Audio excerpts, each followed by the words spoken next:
Histoire de l'intelligence artificielle. Des rêves anciens aux révolutions modernes. Introduction. L'intelligence artificielle. Une histoire profondément humaine. Bien avant que l'on parle de circuits imprimés, de GPU ou de modèles de langage capables de générer des textes bluffants de réalisme, une idée audacieuse habitait déjà l'imaginaire des penseurs, des mathématiciens et des philosophes. Et si les machines pouvaient penser? Ce questionnement, loin d'être une lubie moderne, traverse les siècles comme un fil rouge reliant les premières spéculations mystiques aux plus récentes percées en intelligence artificielle. Contrairement à ce que l'on pourrait croire, l'intelligence artificielle n'est pas une innovation surgie soudainement au tournant du XXIe siècle, portée par la seule puissance de calcul ou le génie d'ingénieurs contemporains. Elle est le résultat d'un voyage intellectuel et scientifique entamé depuis des siècles, nourri par des intuitions visionnaires, des tentatives infructueuses, des succès éclatants et de nombreux retours en arrière. Elle a connu des périodes d'euphorie, où l'on imaginait que des machines pourraient imiter l'homme dans toutes ses capacités cognitives, mais aussi des phases de doute profond, où les promesses de l'IA semblaient en s'être évaporées dans l'air froid des limitations technologiques, des incompréhensions scientifiques ou des désillusions industrielles. Pourtant, à chaque étape, une nouvelle approche, une nouvelle découverte, une nouvelle idée a relancé la flamme. Aujourd'hui, nous vivons une époque où l'intelligence artificielle ne se contente plus de faire rêver les chercheurs ou de nourrir les récits de science-fiction. Elle est devenue une réalité omniprésente, infiltrée dans nos usages quotidiens, de nos smartphones à nos voitures, de nos plateformes de streaming à nos systèmes de santé. Mais pour comprendre ce qu'elle est et ce qu'elle peut devenir, il est essentiel de remonter aux origines, de dérouler le fil de son évolution et d'explorer les multiples visages qu'elle a pris au fil des siècles. De la logique formelle des philosophes médiévaux aux premières mécaniques de calcul, des machines symboliques de Turing aux réseaux neuronaux profonds d'aujourd'hui, l'histoire de l'intelligence artificielle est une odyssée aussi fascinante que complexe, entre science, philosophie, imagination et technologie. Alors, prenons le temps de retracer ensemble ce parcours extraordinaire, car comprendre d'où vient l'IA, c'est aussi mieux cerner où elle nous mène, et surtout ce que nous voulons en faire. Premier, les racines anciennes, quand la pensée humaine rêve de machines qui pensent. L'idée que l'on pourrait un jour construire des machines capables non seulement d'exécuter des tâches, mais aussi de réfléchir, raisonner et produire du sens, ne date pas d'hier. Elle plonge ses racines dans les siècles reculés de l'histoire intellectuelle humaine. Dès le Moyen Âge, certains penseurs se sont interrogés sur la possibilité de mécaniser la pensée, d'en faire une suite de règles manipulables, indépendantes de l'intuition humaine. Parmi les pionniers de cette vision audacieuse, Raymond Lull, un philosophe et théologien du XIIIe siècle, occupe une place centrale. Fasciné par l'idée d'une vérité universelle, Lull imagine un système combinatoire composé de roues tournantes gravées de symboles représentant des attributs divins ou des concepts fondamentaux. En les combinant selon des règles prédéfinies, il espérait faire émerger des réponses logiques à des questions théologiques ou philosophiques complexes. Ce dispositif, connu sous le nom de Ars Magna, peut être vu comme l'un des premiers embryons d'intelligence artificielle symbolique, une tentative de formaliser la pensée humaine dans une structure mécanique. Plusieurs siècles plus tard, au XVIIe siècle, René Descartes propose une distinction radicale entre le corps et l'esprit. Son fameux dualisme pose la question encore brûlante aujourd'hui. Une machine purement matérielle, même incroyablement sophistiquée, peut-elle réellement penser? Ou y a-t-il une dimension immatérielle, une essence proprement humaine, qui échappe au calcul et à la mécanique? Dans la foulée, Gottfried Wilhelm Leibniz, autre géant de la pensée occidentale, rêve quant à lui d'un langage formel universel, capable de traduire tous les raisonnements en équations manipulables. Son ambition, créer une méthode permettant de trancher rationnellement tous les débats sans passion ni rhétorique, simplement en calculant. Ce rêve, qu'il baptise le calculus ratiocinator, constitue l'un des fondements conceptuels majeurs de ce que nous appelons aujourd'hui le raisonnement algorithmique. Ce que ces penseurs ont en commun, c'est une intuition précoce. La pensée humaine, aussi mystérieuse soit-elle, pourrait peut-être un jour être traduite, simulée ou reproduite dans un cadre logique, mathématique, voire mécanique. Ces idées, longtemps marginales ou jugées ésotériques, allaient des siècles plus tard fleurir au cœur même de la révolution informatique et ouvrir la voie au premier balbutiement de l'intelligence artificielle moderne. Deuxième. Naissance de l'ordinateur. Quand la mécanique devient computation. Au cœur du XIXe siècle, en pleine révolution industrielle, une idée révolutionnaire émerge dans l'esprit d'un mathématicien et inventeur britannique, Charles Babbage. Visionnaire à contretemps, il conçoit ce qu'il appellera la machine analytique, un dispositif mécanique d'une complexité vertigineuse pour son époque, capable de réaliser des séries d'opérations arithmétiques en suivant des instructions codées. Cette machine, bien qu'elle n'ait jamais été entièrement construite de son vivant, est aujourd'hui considérée comme le tout premier concept d'ordinateur programmable de l'histoire. La machine de Babbage n'était pas qu'une calculatrice évoluée, elle possédait une mémoire, le magasin, une unité de traitement, le moulin, et un système d'entrée-sortie. On y retrouve déjà, sous une forme rudimentaire, les composants fondamentaux de nos ordinateurs modernes. C'était en somme un ordinateur mécanique avant l'heure, né dans un monde de rouages et de vapeurs. Mais le génie technique de Babbage n'aurait sans doute pas suffi à poser les bases de l'informatique sans la contribution lumineuse d'Ada Lovelace, fille du poète Lord Byron. Elle n'était pas seulement mathématicienne, elle était aussi poétesse de la science, capable de percevoir dans cette machine un potentiel bien plus vaste que le simple calcul numérique. En 1843, Ada Lovelace rédige un ensemble de notes accompagnant la traduction d'un article italien sur la machine de Babbage. Ces notes, 3 fois plus longues que le texte original, contiennent ce que l'on considère aujourd'hui comme le tout premier algorithme conçu pour être exécuté par une machine. Elle ne se contente pas d'expliquer le fonctionnement. Elle anticipe, avec une prescience stupéfiante, la possibilité que des machines puissent un jour créer de la musique, générer des images, explorer des motifs logiques ou esthétiques, l'ancêtre rêvé de l'intelligence artificielle générative. Dans un passage devenu célèbre, elle écrit que « La machine analytique tisse des motifs algébriques, tout comme le métier à tisser de jacquard tisse des fleurs et des feuilles. » Elle voyait déjà l'informatique non comme une science rigide, mais comme un art émergent, où calcul et créativité pourraient cohabiter. Cette vision, ignorée à l'époque, trouve aujourd'hui un écho saisissant dans les avancées de l'IA moderne. Lorsque des outils comme ChatGPT rédigent des textes ou que Midjourney génère des illustrations à partir de quelques mots, c'est l'intuition d'Ada Lovelace qui semble enfin se réaliser 2 siècles plus tard. En associant rigueur mathématique, imagination créative et pensée anticipatrice, Babbage et Lovelace ont jeté les fondations conceptuelles de ce que nous appelons aujourd'hui le calcul intelligent, inaugurant une ère où l'outil ne se contente plus d'exécuter. Il commence, doucement mais sûrement, à penser avec nous. Troisième Turing, le génie fondateur, l'IA comme science. Entre les années 1930 et 1950, un homme à l'esprit hors du commun allait bouleverser à jamais notre compréhension du calcul, de la pensée et, indirectement, de ce que signifie être humain. Alan Turing, mathématicien britannique, cryptanalyste de génie et philosophe malgré lui, est aujourd'hui reconnu comme l'un des pères fondateurs de l'informatique moderne et une figure emblématique de la genèse de l'intelligence artificielle. Tout commence dans les années 1930, lorsque Turing formalise ce qui allait devenir la machine de Turing universelle, un modèle abstrait capable de manipuler des symboles sur une bande selon un ensemble d'instructions. À première vue, cela peut sembler trivial. Mais cette invention théorique démontre qu'une machine suffisamment simple peut, en théorie, réaliser tout calcul possible, pour peu qu'on lui fournisse les bonnes instructions et suffisamment de temps. C'est une rupture conceptuelle majeure. Turing vient de poser les fondations du calcul automatisé, c'est-à-dire de l'informatique telle que nous la connaissons. Mais son génie ne s'arrête pas là. Dans un monde encore hanté par les cicatrices de la guerre, Turing pousse sa réflexion plus loin et pose une question vertigineuse. Comment saurions-nous si une machine pense vraiment ?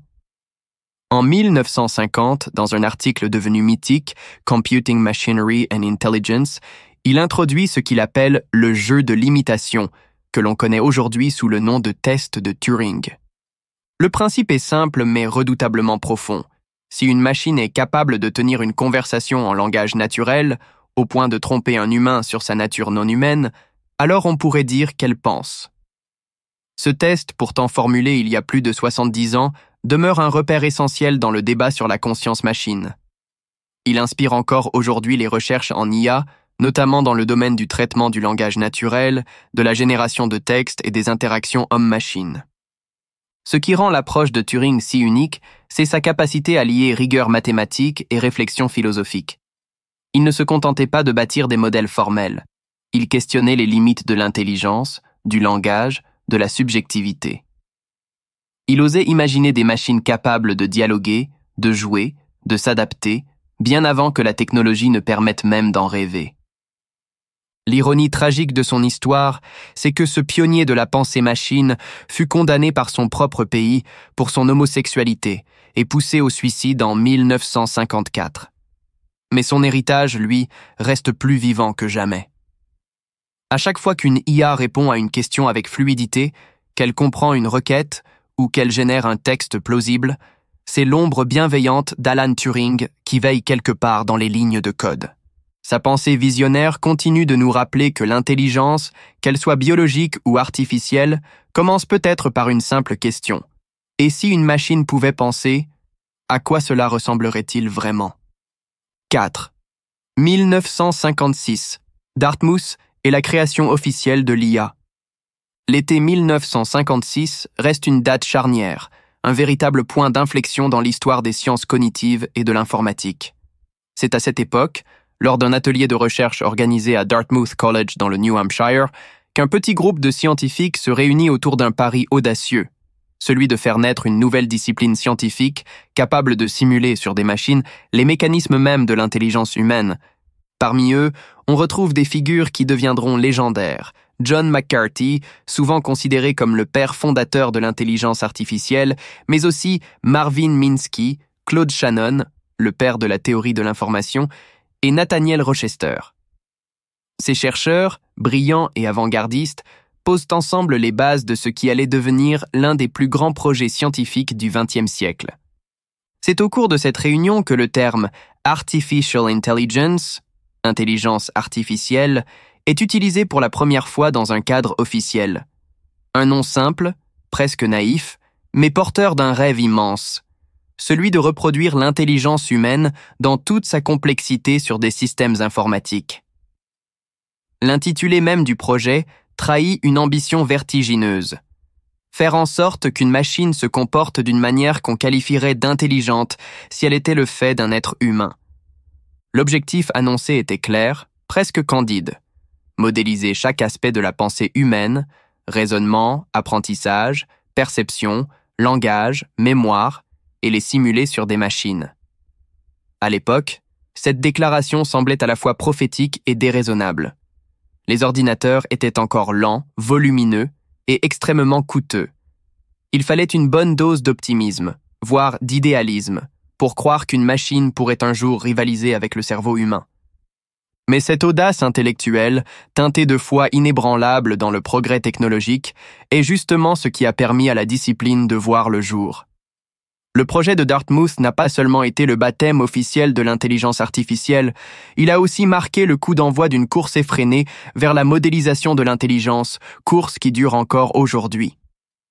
Et même si les participants ont largement sous-estimé la complexité du défi, leur intuition n'était pas dénuée de lucidité. Le cerveau humain peut-il être compris comme une machine? Et si oui, pourquoi ne pourrait-on pas le simuler, l'amplifier, le transcender? Plus de 6 décennies plus tard, cette question continue de guider la recherche, avec des moyens bien plus puissants, mais avec la même fascination qu'en 1956. Car en posant un mot sur l'innommé, ces pionniers ont ouvert une brèche dans l'histoire des idées. Une brèche par laquelle, peut-être, l'intelligence humaine et l'intelligence artificielle ne font désormais plus qu'un long dialogue. 5e. L'âge d'or, 1956 à 1974. Espoir, succès et première limite. Pendant près de 2 décennies après la conférence fondatrice de Dartmouth, l'intelligence artificielle connaît ce que l'on peut appeler son premier âge d'or. Portée par l'enthousiasme des pionniers et une confiance quasi illimitée dans le progrès technologique, la recherche en IA attire les meilleurs cerveaux et bénéficie de financements publics conséquents, notamment aux États-Unis, dans le contexte de la guerre froide. L'objectif est clair, créer des machines capables de raisonner, d'apprendre, de comprendre le langage et même de dialoguer avec l'humain. Et les premiers résultats semblent donner raison aux optimistes. Des programmes emblématiques voient le jour. L'un des plus célèbres, ELISA, développé par Joseph Weizenbaum au MIT dans les années 60, simule une conversation avec un psychothérapeute de manière suffisamment convaincante pour que certains utilisateurs croient réellement interagir avec un humain. Bien que basé sur des règles simples et sans compréhension réelle du contenu, ce programme marque une étape symbolique. Les machines semblent capables d'imiter le langage humain. Parallèlement, d'autres systèmes comme celui d'Arthur Samuel, capable d'apprendre à jouer aux dames en s'améliorant avec l'expérience, démontrent que l'apprentissage automatique, bien que rudimentaire à l'époque, est déjà possible. Le programme ne se contente pas d'appliquer des règles, il évolue, il s'adapte. Pour l'époque, c'est révolutionnaire. Mais cet enthousiasme va rapidement se heurter à la réalité des limites technologiques et conceptuelles. D'un côté, la puissance de calcul est largement insuffisante pour exécuter des modèles plus complexes ou pour traiter des volumes importants d'informations. Les ordinateurs sont lents, coûteux, et leur mémoire est extrêmement limitée. De l'autre, les ambitions des chercheurs se heurtent à des problèmes bien plus profonds. La compréhension du langage naturel, par exemple, s'avère infiniment plus difficile qu'imaginé. Le langage humain est ambigu, contextuel, chargé d'implicites et de nuances que les premières IA sont totalement incapables de saisir. Les promesses des débuts, souvent excessives, ne se concrétisent pas dans les délais annoncés. Les gouvernements et les agences de financement commencent à douter. Les progrès ralentissent. L'engouement laisse place à une forme de scepticisme généralisé. Les budgets sont revus à la baisse, les laboratoires ferment, les projets sont mis en veille. Cette période de repli, que l'on baptisera plus tard le premier hiver de l'IA, s'étend approximativement de 1974 à 1980. Ce n'est pas un simple coup d'arrêt. C'est une prise de conscience brutale. Simuler l'intelligence humaine ne relève pas d'un simple défi informatique. C'est un problème multidimensionnel qui touche à la linguistique, à la logique, à la psychologie cognitive et à la philosophie. L'intelligence artificielle ne peut plus avancer sur le seul souffle de l'optimisme.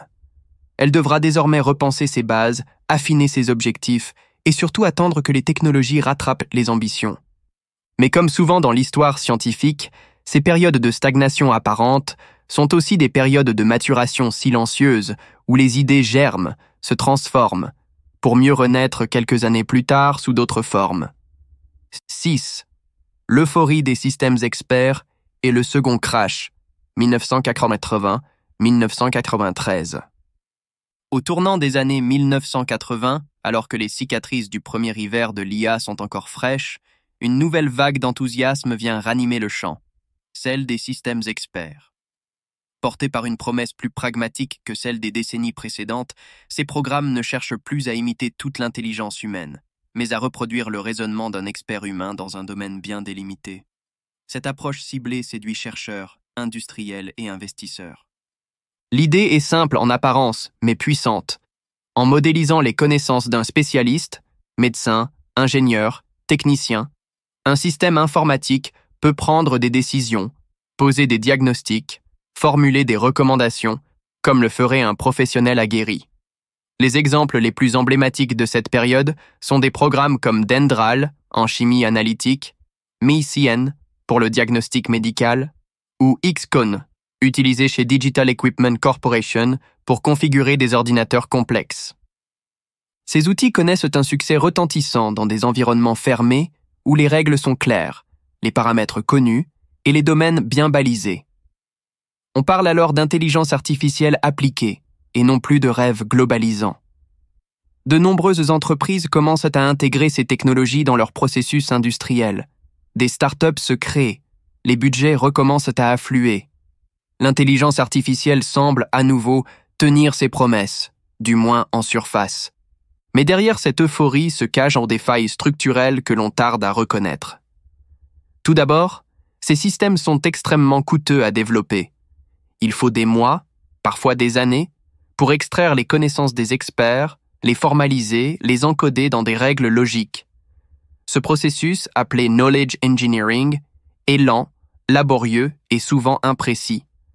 Ensuite, les systèmes experts se révèlent rigides et peu adaptatifs. Ils excellent dans les cas qu'on leur a appris à traiter, mais échouent lamentablement dès qu'une situation sort du cadre prévu. Ils ne savent ni apprendre, ni généraliser, ni remettre en question leurs propres règles. Le monde réel, par définition changeant et imprévisible, finit par rattraper et dépasser leur logique figée. De plus, leur maintenance devient un cauchemar. Chaque ajout de règles peut entrer en conflit avec des règles existantes. Chaque mise à jour demande des tests minutieux. Le coût de leur évolution devient prohibitif, freinant leur adoption à grande échelle. Et puis survient un autre choc. L'arrivée de stations de travail plus accessibles, notamment celles basées sur Unix, rend obsolètes les coûteuses machines Lisp qui avaient été conçues pour héberger ces systèmes. Les entreprises se désengagent, les projets sont abandonnés, les investisseurs retirent leurs fonds. C'est ainsi que, vers la fin des années 1980, le souffle retombe. L'enthousiasme s'effondre à nouveau. La discipline entre dans une nouvelle phase de repli. Ce sera le second hiver de l'IA, souvent daté de 1987 à 1993, marqué par un scepticisme profond vis-à-vis de la promesse d'une intelligence artificielle utile et durable. Mais comme toujours, sous la glace, quelque chose continue de bouger. Ce deuxième hiver n'est pas une mort, mais une transition. Il prépare, sans qu'on le sache encore, l'émergence d'une autre approche, plus souple, plus statistique, plus empirique, le machine learning. L'intelligence artificielle va bientôt cesser de copier les experts pour apprendre à partir des données. Une révolution silencieuse est en marche. 7. Le tournant pragmatique, Machine Learning and Big Data, années 1990 à 2000. Face aux échecs répétés des approches symboliques rigides et des systèmes experts enfermés dans leur domaine de compétences, les chercheurs prennent un virage décisif dans les années 990. Un changement de paradigme s'opère lentement mais sûrement. Plutôt que de tenter de modéliser manuellement l'intelligence humaine dans toute sa complexité, on décide de laisser les machines l'apprendre par elles-mêmes. C'est la naissance, ou plutôt la renaissance, d'une approche plus empirique, plus souple, plus connectée aux données du monde réel, le machine learning. L'idée fondamentale est simple, presque élégante. Au lieu d'écrire toutes les règles à la main, ce qui devient vite impossible au-delà d'un certain seuil de complexité, on expose l'algorithme à une masse de données et on le laisse extraire lui-même les régularités, les patterns, les corrélations. En d'autres termes, on ne programme plus une machine pour qu'elle sache, on la conçoit pour qu'elle apprenne. Cette bascule vers l'apprentissage automatique s'appuie sur deux évolutions technologiques majeures. D'une part, l'explosion d'Internet offre soudain un gisement inépuisable de données numériques. Textes, images, comportements utilisateurs, signaux faibles. Tout devient matière à apprentissage. D'autre part, la croissance continue de la puissance de calcul, bien que modeste comparée à ce qui viendra plus tard, permet de traiter ces données à grande échelle et d'entraîner des modèles de plus en plus sophistiqués. Des algorithmes comme les arbres de décision, les K+ proches voisins, les machines à vecteurs de support, SVM, ou encore les réseaux bayésiens, commencent à se généraliser. Ils sont utilisés dans une multitude d'applications concrètes qui, sans forcément faire la une des journaux, ancrent l'intelligence artificielle dans la vie quotidienne. Les filtres anti-spam deviennent capables de détecter les courriels indésirables avec une précision croissante. Les moteurs de recherche améliorent leur classement grâce à des modèles d'apprentissage supervisés. Dans les jeux vidéo, l'IA des ennemis virtuels devient plus réaliste, plus imprévisible, plus engageante. Dans la finance, la santé, la logistique, des systèmes apprennent à anticiper des pannes, à détecter des fraudes, à personnaliser des offres. L'intelligence artificielle cesse d'être un objet de laboratoire et commence à se fondre dans les usages, souvent sans que l'utilisateur ne s'en aperçoive. Ce n'est pas encore le grand retour sur le devant de la scène, mais les fondations sont posées. Une nouvelle génération de chercheurs et d'ingénieurs prend le relais, portée non plus par la quête d'une IA globale, mais par la recherche d'outils efficaces, spécifiques, mesurables. Cette période voit émerger des figures qui joueront un rôle central dans la suite, comme Yann LeCun, Geoffrey Hinton ou Yoshua Bengio, qui commencent à retravailler les anciens réseaux de neurones abandonnés des décennies plus tôt. Le machine learning devient le socle discret mais robuste d'une nouvelle IA, moins flamboyante, plus silencieuse, mais bien plus utile. Elle s'adapte, elle s'améliore, elle s'infiltre peu à peu dans tous les secteurs et prépare en silence la prochaine révolution, celle du deep learning. 8. Deep learning, la renaissance spectaculaire de l'IA. Au début des années 2000, quelque chose de fondamental bascule dans le monde de l'intelligence artificielle. Après des décennies d'attente, d'espoirs déçus et d'expérimentations limitées, les conditions sont enfin réunies pour une nouvelle explosion de créativité, de puissance et d'applications concrètes. Cette fois, la promesse semble tenir. Les machines commencent à apprendre avec une efficacité spectaculaire. C'est le début d'une nouvelle ère, celle du deep learning, l'apprentissage profond. 3 facteurs convergent pour créer ce moment que beaucoup appellent aujourd'hui une tempête parfaite technologique. D'abord, l'avènement du big data. L'explosion d'Internet, des réseaux sociaux, des objets connectés et des smartphones génèrent une quantité faramineuse de données numériques. Textes, photos, vidéos, sons, clics, position GPS, historique d'achat. L'humanité produit, en quelques années, plus de données qu'au cours de tous les siècles précédents. Ces données deviennent le carburant brut de l'intelligence artificielle. Ensuite, les unités de traitement graphique, GPU, initialement conçues pour le jeu vidéo, sont détournées par les chercheurs pour entraîner des réseaux neuronaux. Leur architecture parallèle permet de traiter des millions d'opérations simultanément. Résultat, ce qui prenait des semaines à calculer peut désormais être fait en quelques heures. La puissance de calcul franchit un cap critique. Enfin, la redécouverte et l'amélioration de techniques de réseaux de neurones profonds permettent de construire des modèles composés de dizaines, voire de centaines de couches, capables d'apprendre des représentations de plus en plus abstraites à partir de données brutes. On ne leur dit plus ce qu'il faut chercher. Ils le découvrent eux-mêmes, couche après couche, à partir d'exemples.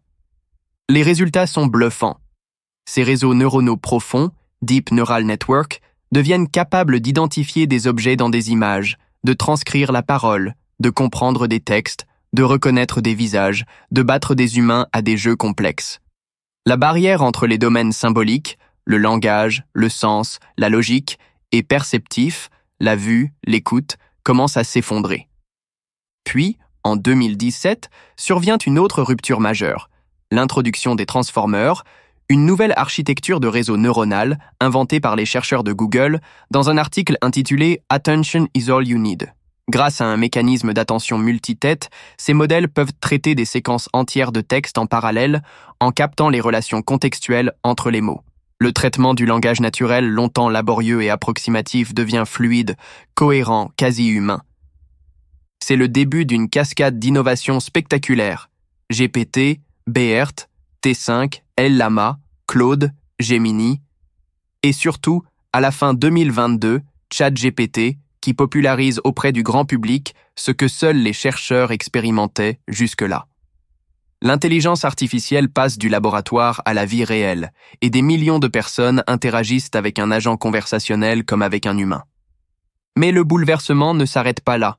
Les mêmes principes sont appliqués à d'autres formes de données. Des modèles comme DALL-E, Stable Diffusion ou Midjourney sont capables de générer des images originales à partir de simples descriptions textuelles. Dans la musique, dans la vidéo, dans le code informatique, des IA créatives voient le jour. Une intelligence artificielle générative est née, non plus uniquement pour prédire ou classifier, mais pour imaginer, créer, produire du contenu nouveau. L'intelligence artificielle n'est plus seulement capable de voir, d'entendre et de lire. Elle commence à écrire, à dessiner, à composer. L'univers des possibles s'élargit brutalement. Ce n'est plus seulement la simulation de l'intelligence humaine, c'est la naissance d'une intelligence collaborative où l'humain et la machine co-créent, se répondent, se complètent. Et tout cela n'en est qu'au tout début. 9. L'IA aujourd'hui, omniprésente, fascinante, inquiétante. Aujourd'hui, sans même que nous y prêtions attention, l'intelligence artificielle s'est glissée au cœur de notre quotidien. Elle est partout, intégrée silencieusement dans les objets, les services et les interfaces que nous utilisons chaque jour. Dans nos smartphones, elle améliore nos photos, anticipe nos mots, organise nos rendez-vous. Dans nos GPS, elle optimise les trajets en temps réel. Sur nos plateformes de streaming, elle devine ce que nous aimerions regarder ou écouter avant même que nous ayons formulé l'envie. Elle agit dans l'ombre, à travers des recommandations, des prédictions, des classements invisibles. Elle trie, filtre, priorise l'information. Elle nous aide à traduire instantanément une conversation, à filtrer les spams, à reconnaître une voix, à déverrouiller un écran par notre visage. Elle a envahi les coulisses du numérique. Mais au-delà de ses usages familiers, l'IA transforme en profondeur des secteurs entiers de la société. En médecine, elle aide au diagnostic de maladies, détecte des anomalies sur des radiographies, prédit des risques à partir de données génétiques. Dans l'industrie, elle anticipe les pannes, automatise la production, gère les stocks. Dans les transports, elle optimise les flux, rend les véhicules plus intelligents, alimente les recherches sur les voitures autonomes. Cette puissance, cette ubiquité, ce potentiel disruptif immense, tout cela soulève logiquement des inquiétudes de plus en plus vives, y compris chez les experts qui contribuent à son développement. Parmi les enjeux majeurs, plusieurs alarmes résonnent déjà. Les biais algorithmiques, parce que les modèles sont formés sur des données humaines imparfaites, ils reproduisent, voire amplifient, des stéréotypes ou des discriminations. Un algorithme de recrutement peut favoriser un sexe, une origine, une classe sociale. Un système de notation peut pénaliser injustement certains profils. L'intelligence artificielle n'est pas neutre, elle hérite des défauts du monde réel. L'opacité des modèles, les systèmes d'IA les plus performants, notamment les grands réseaux neuronaux, sont souvent des boîtes noires. Ils produisent des résultats impressionnants, mais il est parfois impossible d'expliquer précisément comment ou pourquoi une décision a été prise. Cela pose un énorme problème de responsabilité, de confiance et de transparence, notamment dans des secteurs sensibles comme la santé, la justice ou la finance. L'impact environnemental. Entraîner un modèle comme GPT-4 consomme des quantités d'énergie colossales, équivalentes à des milliers de foyers pendant des semaines. À mesure que les modèles grandissent, leur empreinte carbone devient un enjeu critique, surtout dans un contexte de crise climatique. L'intelligence artificielle est puissante, mais à quel prix écologique ? La surveillance de masse, combinée à la reconnaissance faciale, à l'analyse comportementale, à la collecte massive de données personnelles, l'IA peut devenir un outil de contrôle d'une efficacité redoutable. Certains États l'utilisent déjà pour suivre les citoyens, prédire les comportements, noter les individus. Cela soulève des questions profondes sur la liberté, la vie privée et les dérives autoritaires. La désinformation automatisée, avec les IA génératives capables de produire des textes, des images, des vidéos, des voix synthétiques plus vraies que nature, il devient possible de créer de fausses informations crédibles à grande échelle, très rapidement et à faible coût. Deepfakes, fake news automatisées, faux commentaires, manipulation électorale. L'ère de la vérité devient plus fragile que jamais. Nous sommes donc face à une technologie ambivalente. L'IA, aujourd'hui, est à la fois un outil de progrès vertigineux et une force qui peut exacerber les inégalités, brouiller le réel, fragiliser les institutions. C'est une invention miroir qui reflète aussi bien nos avancées que nos failles. La question n'est plus seulement de savoir ce que l'IA peut faire, mais ce que nous voulons qu'elle fasse, et dans quel cadre. 10. Demain, l'AGI, et si le futur de l'IA dépendait de nous ? Aujourd'hui, alors que l'intelligence artificielle explose en puissance et en visibilité, une ambition de plus en plus affirmée refait surface dans les laboratoires de recherche et les entreprises technologiques du monde entier, la quête de l'AGI, l'intelligence artificielle générale. Contrairement aux IA spécialisées d'aujourd'hui, conçues pour des tâches bien définies, traduire, recommander, prédire, générer, l'AGI viserait à reproduire, voire dépasser, l'ensemble des capacités cognitives humaines dans toute leur polyvalence, leur adaptabilité et leur créativité. Les plus grands noms de l'IA, d'OpenAI à DeepMind, en passant par Anthropic, Meta, Google ou Mistral, investissent des milliards dans cette course. Les modèles deviennent toujours plus grands, plus multimodaux, capables de traiter simultanément des textes, des images, des vidéos, du code, des sons. On parle déjà de systèmes capables de raisonner sur plusieurs étapes, de planifier, d'exécuter des tâches complexes, de dialoguer avec une forme de cohérence étendue dans le temps. Mais face à cette escalade technologique, rien n'est joué. Et surtout, rien n'est inévitable. Car une autre vision de l'intelligence artificielle émerge en parallèle, plus modeste, plus responsable, plus humaine. Une IA qui ne cherche pas à tout faire, mais à faire mieux. Une IA qui ne se nourrit pas d'énergie infinie et de données massives, mais qui sait optimiser, économiser, respecter. Ces voies alternatives prennent plusieurs formes. Une IA frugale, conçue pour consommer peu de ressources, adaptée aux contraintes écologiques et énergétiques du monde réel. Ce sont des modèles plus petits, plus légers, capables de fonctionner en local, sur des appareils du quotidien, sans avoir besoin d'un cloud énergivore.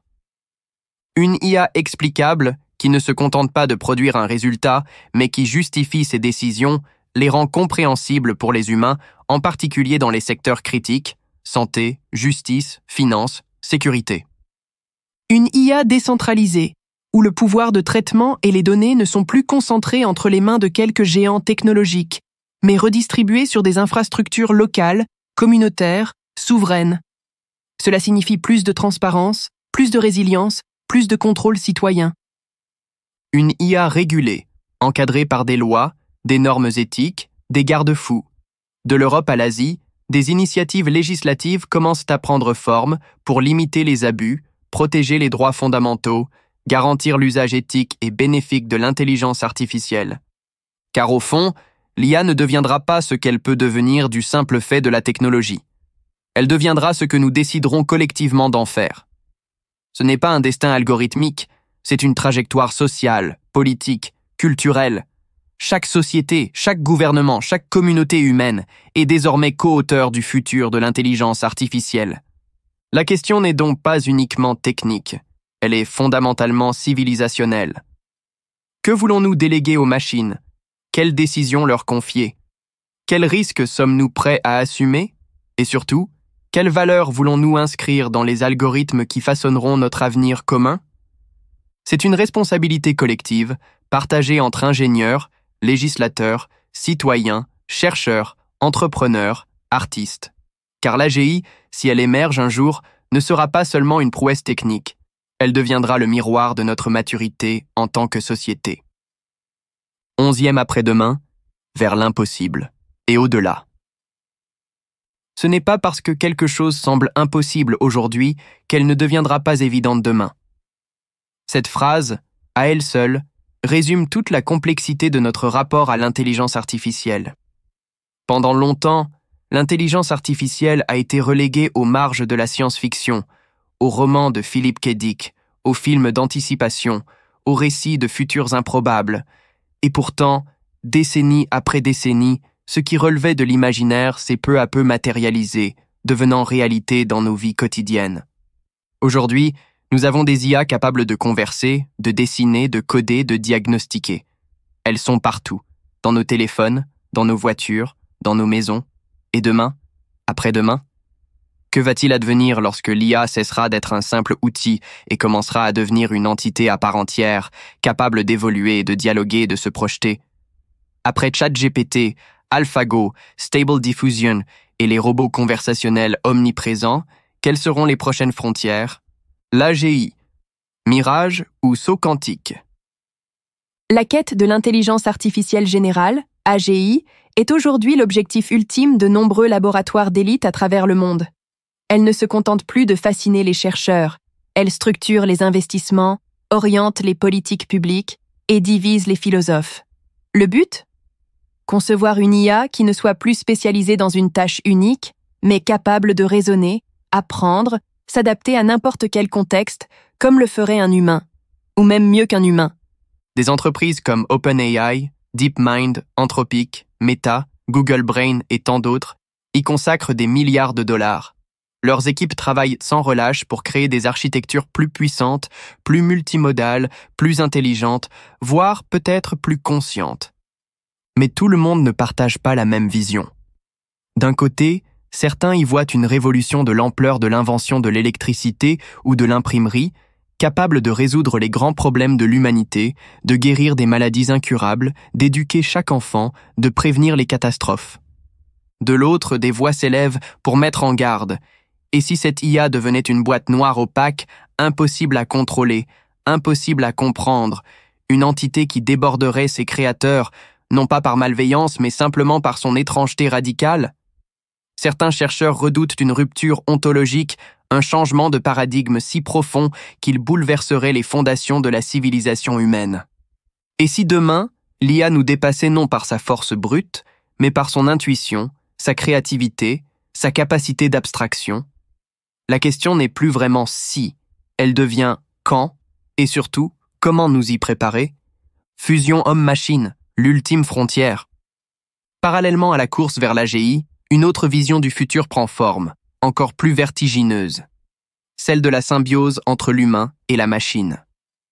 Des chercheurs explorent des technologies d'interface neuronale directe, capables de connecter le cerveau humain à des systèmes informatiques en temps réel.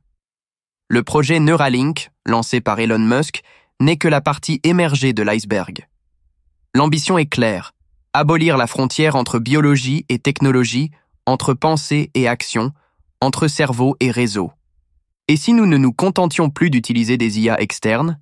Et si notre mémoire devenait extensible à volonté? Et si nos raisonnements étaient assistés en temps réel? Et si notre langage était enrichi, traduit, renforcé instantanément par une intelligence artificielle intégrée?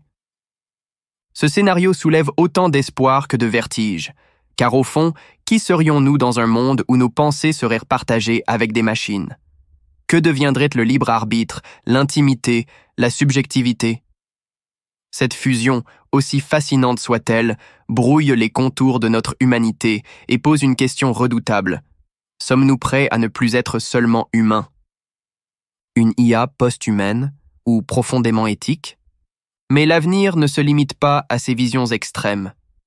D'autres futurs sont possibles, moins spectaculaires peut-être, mais profondément porteurs de sens.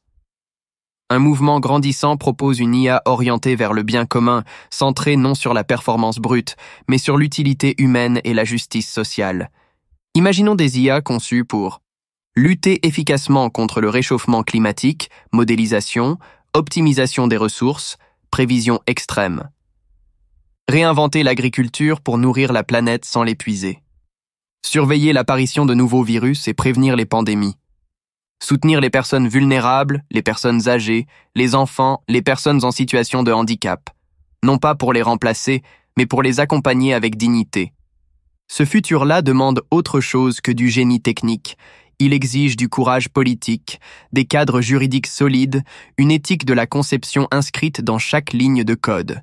Il impose aussi un choix collectif, une vision partagée. Quelle humanité voulons-nous amplifier avec nos machines? Car l'IA ne sera jamais neutre. Elle hérite de nos intentions, de nos valeurs, de nos angles morts. Vers une IA créatrice ou consciente? Nous assistons déjà à une autre mutation spectaculaire, la naissance de l'intelligence artificielle créative. Aujourd'hui, des modèles génèrent des textes, composant de la musique, peignent des tableaux, écrivent des poèmes. Certains gagnent des concours, d'autres bluffent des experts. Mais ce n'est qu'un début. Les modèles ne se contentent plus de combiner des données. Ils commencent à raisonner, à planifier, à proposer. Certains intègrent des mécanismes d'autoréflexion rudimentaires. Ils analysent leur propre fonctionnement, révisent leur raisonnement, testent différentes stratégies. Et demain, peut-être commenceront-ils à formuler des questions existentielles. Un jour, peut-être, une IA nous dira « Pourquoi suis-je? Qui m'a créé? Ai-je un but autre que d'exécuter des tâches ?» Et ce jour-là, nous ne pourrons plus détourner le regard. Car même sans émotions humaines, même sans corps, même sans âme au sens religieux, une entité capable de se questionner sur son existence pourrait bien bousculer profondément notre définition de la conscience. En résumé, la suite dépend de nous. Demain, après-demain, l'IA pourrait devenir notre alliée la plus précieuse, nous aidant à relever les plus grands défis. Se transformer en défi existentiel si nous en perdons le contrôle. Ou simplement rester un outil, puissant mais neutre, dont l'impact dépendra de la main qui le guide. Mais une chose est certaine, Nous écrivons aujourd'hui les premières lignes de demain.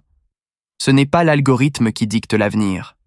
C'est notre vision collective, notre capacité à conjuguer progrès technologique, sagesse humaine et responsabilité sociale. Le futur de l'intelligence artificielle n'est pas une fatalité. C'est une intention, une direction, une responsabilité que nous portons tous ensemble. Partie 12. L'alerte de Yann. Le Kun. Et si l'IA prenait la mauvaise route?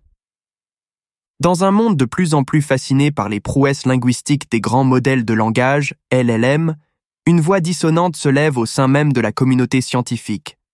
Celle de Yann LeCun, l'un des pères historiques du deep learning et actuel directeur scientifique de l'intelligence artificielle chez Meta. Son avertissement est clair, presque brutal. L'obsession actuelle pour les modèles fondés uniquement sur le langage risque de nous égarer. En d'autres termes, ce que l'industrie considère comme la voie royale vers l'intelligence artificielle générale, AGI, pourrait bien être une impasse brillante, mais conceptuellement limitée. 12,1. Une critique forte de l'approche dominante. Depuis quelques années, l'industrie de l'IA a misé massivement sur une approche simple mais séduisante.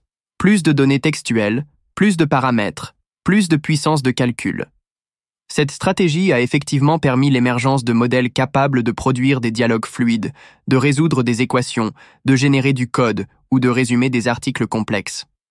Cependant, pour LeCun, cette recherche du toujours plus grand masque une erreur de fond. Elle confond performance linguistique avec intelligence réelle. Il souligne un fait troublant. L'apprentissage de ces modèles repose uniquement sur des textes, c'est-à-dire des représentations symboliques déconnectées de toute expérience physique du monde.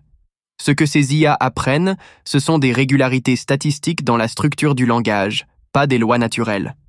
Or, comprendre le monde, ce n'est pas seulement manipuler des mots, c'est anticiper, agir, réagir. 12.2. Comprendre les limites structurelles des LLM.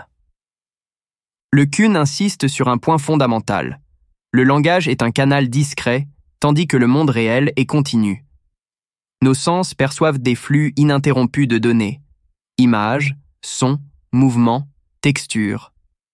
Une IA qui n'a jamais expérimenté ces réalités est aveugle à la temporalité, sourde à la causalité, insensible à la dynamique du monde. Un LLM prédit le prochain mot ou le prochain token, mais il ne sait pas pourquoi une bouteille tombe, ni comment l'empêcher. Il n'a pas d'intuition physique, pas de corps, pas d'environnement. Il ne peut pas expérimenter les conséquences de ses actions. Il simule du sens sans jamais en avoir vécu l'origine. Cette absence de connexion avec le réel crée un plafond de verre cognitif. Aussi impressionnant que soient leurs résultats, les LLM ne savent pas ce qu'ils disent. Ils n'ont ni but, ni mémoire structurée, ni capacité d'action dans un monde tridimensionnel. 12,3. L'alternative, les world models. Face à ces limites, Yann LeCun propose une autre voie, les world models. Inspirés de la manière dont les humains, et en particulier les enfants, apprennent, ces systèmes sont conçus pour modéliser le fonctionnement du monde physique. Imaginez un enfant de 4 ans qui pousse un objet sur une table. Il n'a pas besoin de lire une encyclopédie pour comprendre la gravité, la friction ou la stabilité. En expérimentant, il forge des modèles internes du monde, capables de généraliser, de prévoir, d'interagir. Ce type d'intelligence est incarné, situé, contextuel. Les world models visent à capturer cette dynamique, représenter le monde non pas comme une suite de phrases, mais comme un système cohérent et causal. L'intelligence artificielle, dans ce paradigme, ne se contente plus de répondre à des questions. Elle simule, imagine, planifie, corrige. Elle anticipe les effets de ses actions sur l'environnement. Elle agit, et donc, elle apprend.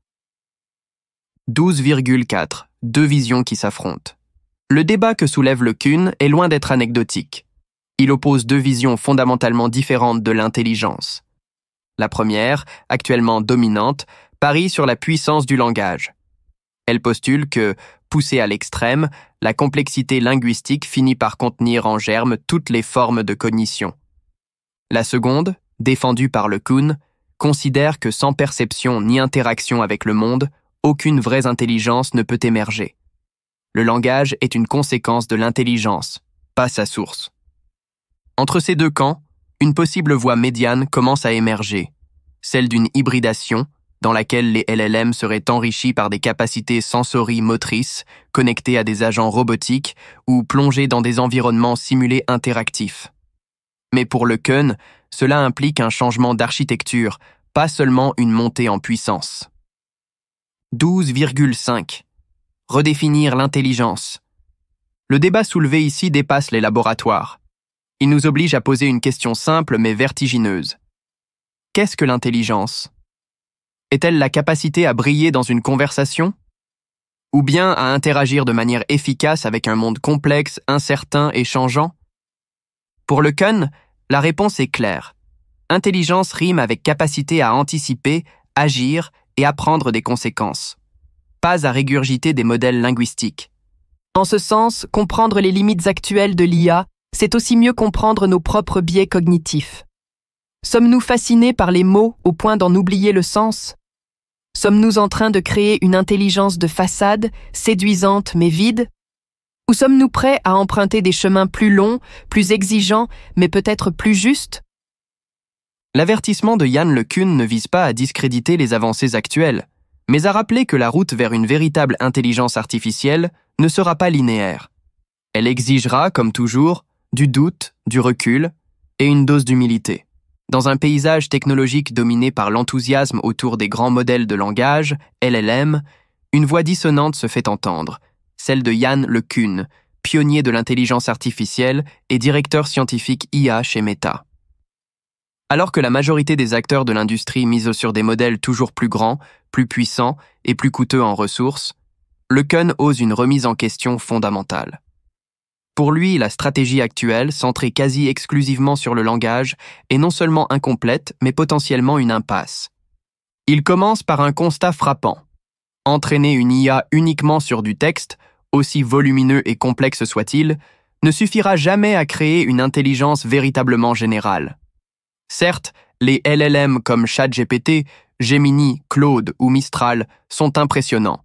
Ils écrivent, codent, raisonnent, répondent. Mais au fond, ils ne font que prédire des séquences de mots, sans jamais avoir eu la moindre interaction avec le monde réel. Leur compréhension est statistique, pas causale, symbolique, pas incarnée. LeCun souligne une comparaison éloquente. Ce qu'un LLM lit en texte au cours de son apprentissage correspond, en quantité de données, à ce qu'un enfant humain apprend uniquement par la vision durant ses 4 premières années. Et cet enfant ne lit pas. Il touche, explore, teste, renverse, reconstruit. Il apprend en agissant. C'est là toute la limite des LLM. Ils ignorent la dynamique du monde physique. Pour LeCun, cette dépendance exclusive au langage constitue un plafond de verre pour l'intelligence. Les LLM, aussi performants soient-ils dans la génération linguistique, sont structurellement incapables de raisonner sur la causalité, de manipuler des objets mentaux ancrés dans le réel ou d'anticiper les conséquences physiques d'une action dans le monde. En d'autres termes, ils ne peuvent pas comprendre pourquoi une bouteille tombe si on la pousse, ni imaginer qu'elle pourrait se casser. C'est pourquoi ils proposent une alternative radicale, le développement de world model ou modèles du monde. Ces architectures visent à doter les IA d'une représentation abstraite mais cohérente de la réalité physique. Il ne s'agit plus de prédire le prochain mot, mais de comprendre les lois implicites du monde, gravité, mouvement, friction, inertie, et d'en tirer des représentations compactes qui permettent de simuler, d'anticiper, de raisonner. Un exemple qu'il affectionne est celui de l'enfant qui pousse une bouteille. S'il la pousse par le bas, elle glisse. S'il la pousse par le haut, elle bascule. Ce genre de micro-expérience alimente chez l'enfant une intuition physique qui devient ensuite un levier pour toutes sortes de raisonnements plus complexes. Cette intelligence incarnée, sensorielle, dynamique, est totalement absente des LLM actuels. LeCun insiste, l'intelligence ne consiste pas seulement à reconnaître des motifs dans des données. Elle réside dans la capacité à agir, à prédire les effets de nos actions, à ajuster notre comportement en fonction des conséquences attendues. Cela demande une forme de modélisation interne du monde, une capacité à manipuler des abstractions causales, pas simplement des séquences symboliques. Selon lui, 2 visions irréconciliables s'affrontent aujourd'hui dans le domaine de l'IA. D'un côté, celle des industriels et des partisans des LLM qui espèrent que l'intelligence émergera naturellement de la complexité linguistique, à condition d'avoir assez de données, de calculs et de paramètres. De l'autre, sa vision, partagée par une minorité de chercheurs qui postulent que l'intelligence nécessite un ancrage profond dans le monde réel à travers la perception, l'action et l'expérimentation. Il n'exclut pas qu'une hybridation soit possible à terme. Une fusion des LLM avec des architectures capables d'interagir avec des environnements simulés ou physiques. Mais il met en garde contre une dépendance excessive à une seule approche, aussi séduisante soit-elle aujourd'hui. Les LLM brillent, mais ils plafonnent. Et plus on investit massivement dans une seule direction, plus on risque de négliger les chemins alternatifs. Ce débat va bien au-delà d'un désaccord technique. Il touche à la définition même de l'intelligence. Est-elle purement computationnelle? Est-elle un produit du langage? Ou bien suppose-t-elle une interaction constante entre un esprit, un corps et un environnement? La position de Le Cun nous invite à repenser ce que nous attendons réellement de l'intelligence artificielle. Voulons-nous des machines qui parlent comme nous? Ou des machines qui pensent, perçoivent et interagissent avec le monde d'une manière qui nous semble authentiquement intelligente? À l'heure où les LLM s'imposent comme la norme et suscitent à la fois fascination et inquiétude, la voix de Yann Le Cun agit comme un contrepoids salutaire. Elle nous rappelle qu'en IA comme ailleurs, la route la plus populaire n'est pas toujours la plus profonde et que l'intelligence, la vraie, pourrait bien être ailleurs que dans les lignes de texte. Conclusion. Une histoire qui ne fait que commencer. L'histoire de l'intelligence artificielle est faite de cycles récurrents, de grandes promesses suivies de déceptions, puis de renaissances inattendues. Chaque époque a projeté sur l'IA ses rêves, ses peurs, ses espoirs. Aujourd'hui, nous sommes à un moment charnière, un véritable carrefour civilisationnel. L'intelligence artificielle n'est plus cantonnée au laboratoire ou aux récits de science-fiction. Elle s'est infiltrée dans tous les aspects de nos vies, nos recherches, nos trajets, nos loisirs, nos décisions. Elle est là, puissante, omniprésente, mais aussi controversée. Jamais une technologie n'a soulevé autant d'enthousiasme et autant de questions. À qui profitera-t-elle? Qui en fixera les limites? Qui en assumera les dérives? Car si l'IA a aujourd'hui les moyens de transformer en profondeur nos sociétés, notre économie, nos relations humaines, elle n'a pas d'intention propre. C'est notre vision collective, notre cadre éthique, nos choix politiques et culturels qui façonneront la trajectoire qu'elle prendra. Dans un monde saturé de données, la véritable intelligence ne résidera peut-être pas dans la capacité d'une machine à traiter des milliards de paramètres en une fraction de seconde, mais dans notre propre lucidité à discerner ce que nous voulons créer ou éviter. L'enjeu n'est plus seulement de savoir ce que l'IA peut faire, mais ce qu'elle doit faire, au service de quel idéal, de quelle humanité. L'avenir n'est pas encore écrit. Il se dessine, en pointillé, dans nos choix d'aujourd'hui. Mais une chose est certaine, cet avenir s'écrira avec l'IA. La question n'est donc plus de savoir si nous devons coexister avec elle, mais comment nous allons coévoluer. Et si, au fond, la forme la plus haute d'intelligence n'était pas dans les algorithmes, mais dans notre capacité à orienter leur puissance avec sagesse, audace et responsabilité.